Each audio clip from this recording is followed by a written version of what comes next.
After an investigation dubbed Operation Varsity Blues, federal prosecutors today charged 50 people with carrying out a major college admissions scam. The number includes exam administrators, college coaches, and 33 parents, two of whom are actresses Felicity Huffman and Lori Loughin.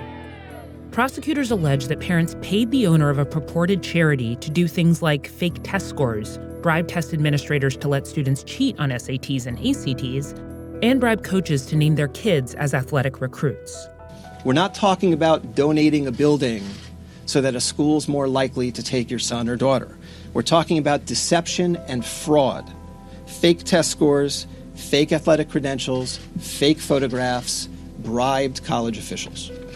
The scandal's an extreme example of the desperation and stress that now surround the college admissions process, a process that only the people in charge of it, admissions officers, really understand. You are evaluating and letting someone in based on paper.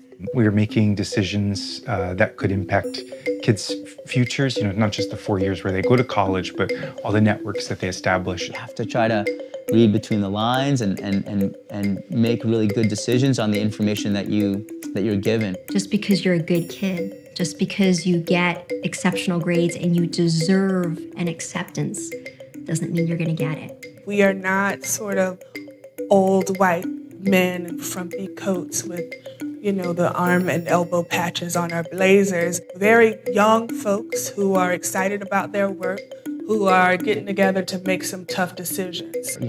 Sitting around a table and you're talking about students one by one individually. People are advocating, people are critical pieces that might be helpful or maybe not as helpful. When you're going through thousands of applications, you have to go for the girl from the school that did the thing and the who. That girl who wants to study public policy, the one who volunteered on Hillary Clinton's campaign. Here's like the Stuyvesant math team captain. All admissions officers, we all have personal biases based on how we grew up. I was a public school kid who, had a guidance counselor that didn't even know the colleges on my list. So I was always rooting for that public school kid who didn't have a lot of resources. I would always advocate for newspaper kids who are interested in sort of making the world and their communities a better place. So all you have to do is, talk about sort of women's rights or the Student Diversity Leadership Conference. I was all over you, okay? I had a soft spot for kids who were from poverty. We're people, and we all kind of gravitate towards our own personal experience. Neither of my parents went to college, and so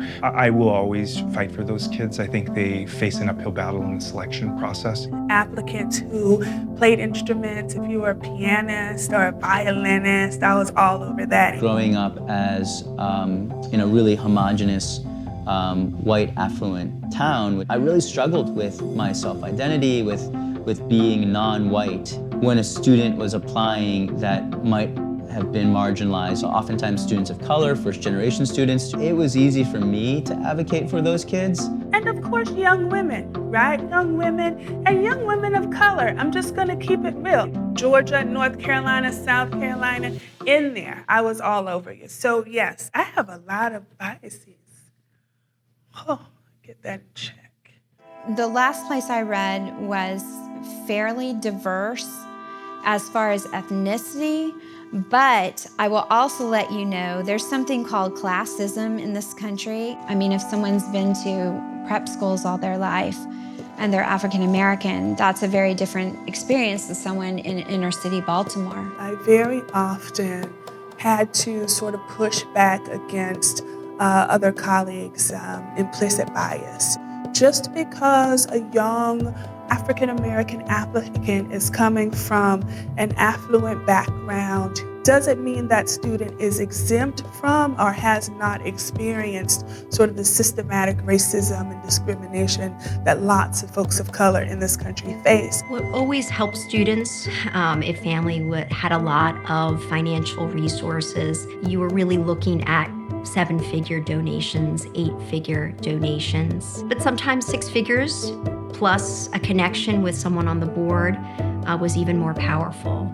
Unless we start looking at colleges like businesses, there's really not going to be enough change to really kind of turn the tides and really kind of give underrepresented students a really big platform.